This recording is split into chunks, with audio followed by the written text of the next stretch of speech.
Hello and welcome back to StoryTime with Eric Zimmer. The next story in the Madeline Treasury is Madeline's Rescue from 1952, I think it was. Yeah, the other books were written in the 1950s. All the original books in this treasury were adopted into half-hour specials narrated by Christopher Plummer in the late 1980s, early 1990s, before we got the Madeline TV show, which was also narrated by Christopher Plummer. He did a lot more voice work than I thought. Anyways, here's the second story, Madeline's Rescue. You ready? Alright, let's begin. Madeline's Rescue by Ludwig Bemelmans. In an old house in Paris that was covered with vines lived 12 little girls in 2 straight lines. They left the house at 9:30 in 2 straight lines, in rain or shine. The smallest one was Madeline. She was not afraid of mice. She loved winter, snow, and ice. To the tiger at the zoo, Madeline just said, "Pooh, pooh." And nobody knew quite so well how to frighten Miss Clavel until the day she slipped and fell into the Seine River. Poor Madeline would now be dead, but for a dog that kept its head and dragged her safe from a watery grave.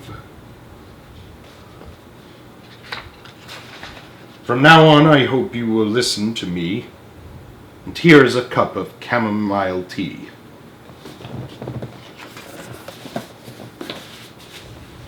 Good night, little girls. I hope you sleep well. Good night, dear Miss Clavel. None of them look happy except Madeline, because the dog is sleeping with her. Miss Clavel turned out the light. After she left, there was a fight about where the dog should sleep that night. The new pupil was ever so helpful and clever.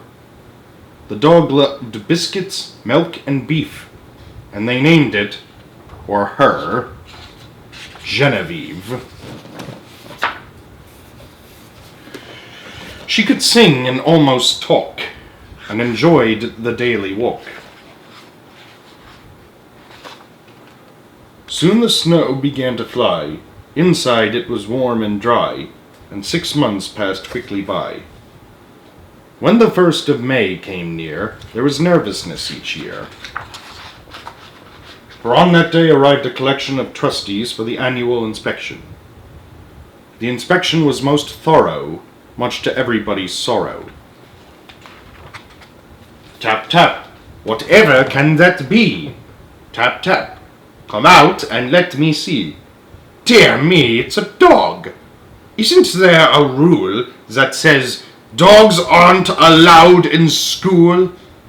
Miss Clavel, get rid of it, please, said the president of the board of trustees.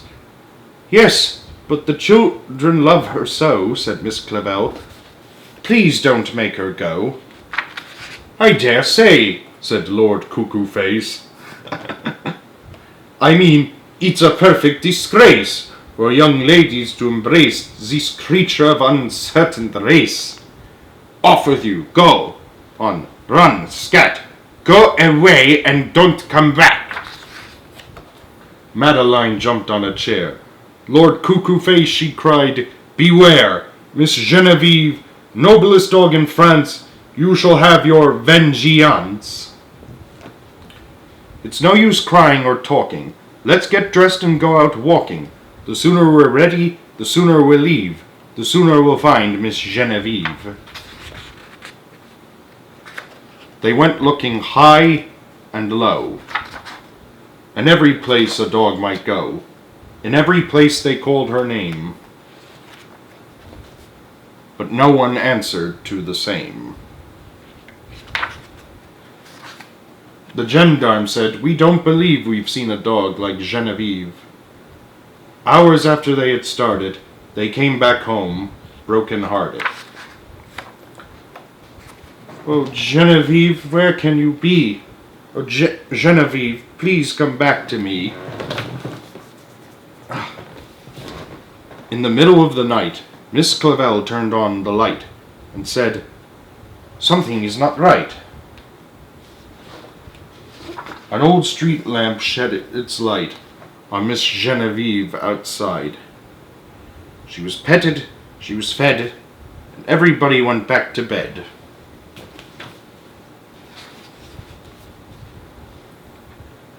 Good night, little girls. I hope you sleep well. Good night, dear Miss Clavel. Miss Clavel turned out the light. And again there was a fight.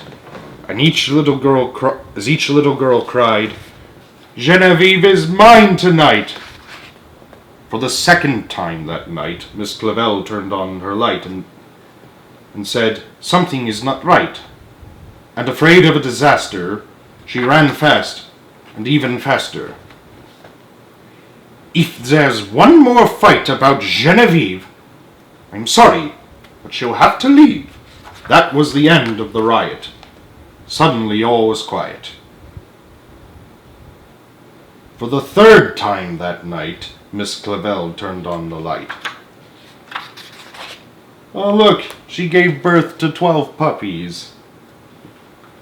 And to her surprise, she found that suddenly there was enough hound to go all around. The end. See you next time.